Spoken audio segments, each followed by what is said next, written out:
Goddag mine damer og herrer, og velkommen tilbage til neminvestering.dk. Vi skal i det her afsnit endnu en gang kigge på, hvor langt vi er på vejen mod vores første million, og vi er nu nået til april 2019-udgaven. Og husk, den første million er altid den sværeste. Når du først har lært at lave 1 million, så har du også nemmere ved at tjene den næste og den næste og den næste. Vi skal som sædvanligt igennem nogle forskellige punkter, blandt andet min porteføljefordeling, mine største aktiepositioner, min månedens vinder og taber i mine aktier. Vi skal kigge på, hvor meget krypto jeg har, og min crowdlending, og der til sidst skal vi kigge på den tidshorisont, jeg har, før jeg når den første million. Men inden vi går i gang med at kigge for meget på tallene, skal vi kigge på noget helt andet. Netop, at vi nu har rundet 500 subscribere på kanalen. Det er jeg utrolig stolt af, og jeg siger tak til hver en, der har subscribet til kanalen. Hvis du ikke har gjort det endnu, så kan du selvfølgelig stadig nå det, og der er masser af plads til alle. Men lad os se lidt på tallene. Hvis vi ser på fordelingen af vores investeringer, kan vi se, at det klart stadig er aktier, der har den største andel, og vi ligger her på cirka 2/3 af hele min portefølje. Crowdlending ligger på omkring en 18,5%. Jeg forventer, at i næste måned, at vi kommer til at se et fald her, medmindre jeg når at få geninvesteret. Når jeg siger geninvesteret, så betyder det, at jeg på nuværende tidspunkt er ved at trække nogle penge ud af en af de platforme, jeg er på, og som jeg ikke helt har bestemt mig for, hvor og hvornår de skal geninvesteres. Jeg satser rigtig meget på, at de skal geninvesteres i crowdlending igen på en anden platform, men indtil jeg har fundet en platform, jeg er helt tilfreds med, så har jeg ikke noget decideret arbejde i vente til dem. Grunden til, at jeg håber på, at jeg gerne vil have det ind i crowdlending igen, er, at jeg forventer, at et sted mellem 15 og 25% af min samlede portefølje skal være i crowdlending.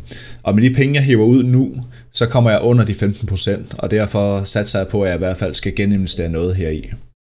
Og så til sidst, så kan vi se, at vi har omkring 6,7% i kontanter og 8,7% i krypto. Jeg synes også, det er utroligt dejligt at se på den turkise farve herovre, som blot bliver mindre og mindre for hver gang, jeg laver den her opdatering. Det betyder, at jeg kommer endnu tættere på det mål, jeg har sat mig med den første million. Der er ikke en stor ændring i selve min kryptofordeling, så den vil jeg ikke gå så meget i dybden med. Men som sagt, så kommer nok til at ske en stor ændring i fordelingen af crowdlending, når vi ser næste måned. Jeg kan i hvert fald sige, at jeg har hævet alle mine penge ud fra Twino på nuværende tidspunkt. Jeg mener, jeg nævnte i sidste måned, at jeg håbede på, at mine samlede investeringer skulle runde 300.000.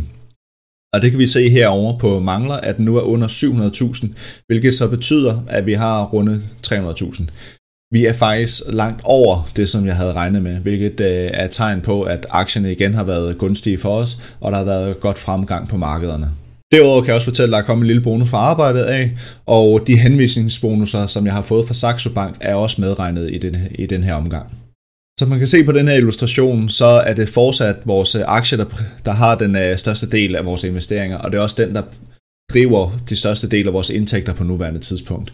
Det er den, der fortsat stiger mest her, hvilket betyder, at vi stille og roligt æder os ind på alt det turkiser, der er heroppe. Når vi får zoomet lidt ind på fordelingen og udviklingen her, kan vi også se, at faktisk krypto er ved at komme lidt tilbage igen. Krypto har faktisk haft en stor fremgang her på de seneste par måneder, og jeg håber, den kan blive ved. Men som jeg også tidligere nævnte, så forventer jeg ikke på nuværende tidspunkt, at jeg kommer til at smide flere penge i krypto, sådan som tingene ser ud nu. Jeg har det fint med den position, de er af min samlede portefølje. Der, hvor jeg godt kunne tænke mig at smide nogle flere penge ind, det er stadigvæk aktier og crowdlending på nuværende tidspunkt. Det er tydeligt at se på den graf, vi har her, at det er Saxo Bank, jeg klart smider mine penge over i, da de har de billigste handelsomkostninger og egentlig en helt udmærket platform til mit behov. Saxo Bank tilbyder også den nye aktiesparekonto, hvorfor jeg netop har investeret så kraftigt heri. Jeg vil også lige nævne, at jeg nu har fået en liste med navn over de personer, som har opfyldt kravene ifølge Saxo Bank. Jeg har skrevet en mail ud til alle dem, der har opfyldt kravene, og bedt dem om at bekræfte deres mobilnummer, så jeg kan overføre med MobilePay. Da vi nu går ind i et nyt kvartal, har jeg mulighed for at lave 5 nye henvisninger. Jeg kan godt henvise flere, det er blot de første 5, der opfylder kravene, som har mulighed for at få den her bonus. Det I skal gøre for at få bonusen, som er på 250 kroner, er at overføre 10.000 kroner til Saxo Investor, have udført mindst 5 handler inden for de første 3 måneder, og der må ikke foretages udbetalinger i perioden. Som sagt, så er det maks 5, jeg kan henvise i hvert kvartal, og det er først til mølle, altså først, der får opfyldt kravene. Ikke nødvendigvis det første, jeg henviser. Det I skal gøre, det er at skrive en mail til mig, hvor jeg skal bruge jeres fulde navn, jeres telefonnummer og den e-mailadresse, som I bruger til at oprette jer hos Saxo. Derefter så laver jeg en henvisning, og I har mulighed for at oprette jer derefter. Der er heller ikke en stor forskel, eller der er faktisk slet ikke nogen forskel i mine 3 største aktiepositioner. Det er fortsat Lundin Mining, der er min største. Derefter kommer Berkshire Hathaway, og så på nummer 3 har vi Amazon. Det skal dog siges, at min anden, tredje, fjerde og femte plads ligger utroligt tæt på hinanden, og har faktisk skiftet plads i løbet af måneden. Men når jeg laver opgørelsen her i slutningen af måneden, er det fortsat sådan her, det ser ud. For eksempel Facebook har været op og overhale Amazon, men også AMD ligger meget tæt på, efter de har haft stor fremgang her i måneden.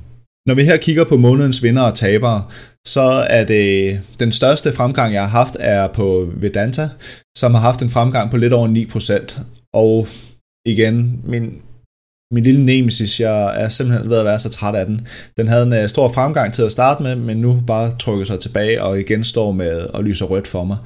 Det er Fingerprint Cards, som i den seneste måned er faldet med over 37%. Jeg har tidligere haft tab på den her aktie, og gik egentlig ud af den, da jeg synes, at nu var jeg ved at være for træt af den.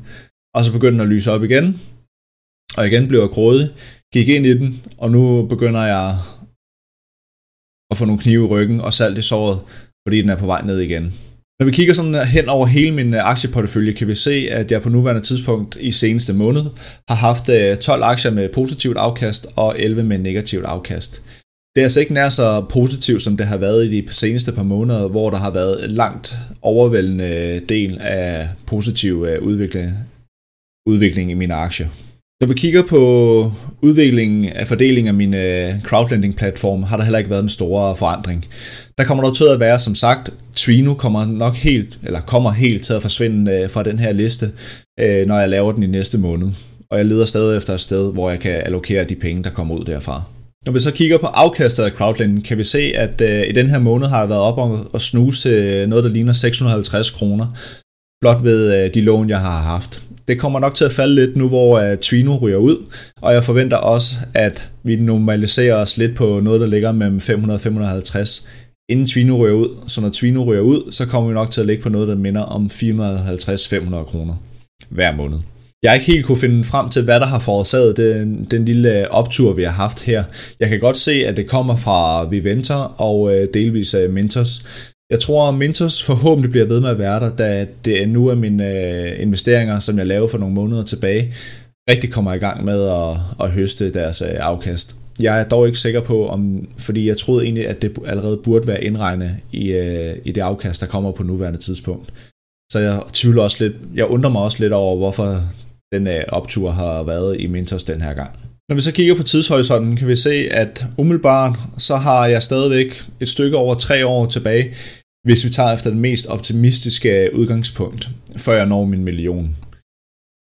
Derimod, hvis vi kigger på det mere realistiske og der, hvor jeg forventer, så er der cirka 5 år til, før jeg når dertil. Og hvis vi kigger på den mere pessimistiske forudsigelse, så er der helt op til 6 år til, før jeg når den første million. Det, der altid er interessant at se ved den her graf, er, at sidste måned havde vi en forventet måldato på 1.9.2022 for den optimistiske, men igen kan vi se, at jeg faktisk har klaret mig bedre end det optimistiske, og nu gået ned til en forventet dato for den optimistiske på den 1.8.2022. Det samme er sket for de andre, hvor pessimisten der er rykket 2 måneder ned, eller 2 måneder tættere på, og for den forventede dato er vi rykket 1 måned tættere på.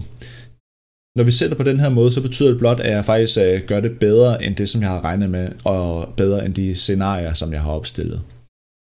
Noget af det ryg, der kan være for den her omgang, kan dog være, at der kommer nogle ekstra penge ind fra Saxo, som jeg tidligere har nævnt, og der kommer en lille bonus for arbejdet. Så jeg forventer ikke, at jeg bliver ved med at kan slå mine egne forventninger fremadrettet. Hvor vi en sidste graf så et forventet tidspunkt, her kan vi så se på den her graf med, hvor mange dage jeg forventer at have tilbage, før jeg kommer i mål. Som vi kan se her, så siger pessimisten, at der er 2222 dage tilbage, hvorimod optimisten siger, at der kun er 1200 dage tilbage. Det er altså et forskel på over 1000 dage, eller godt og vel 3 år. Så der kan virkelig være noget at hente, hvis man kan finde ud af at sætte mange penge af til at investere, men også at få et godt afkast. Det er virkelig afkastet, der kommer til at betyde noget i sidste ende.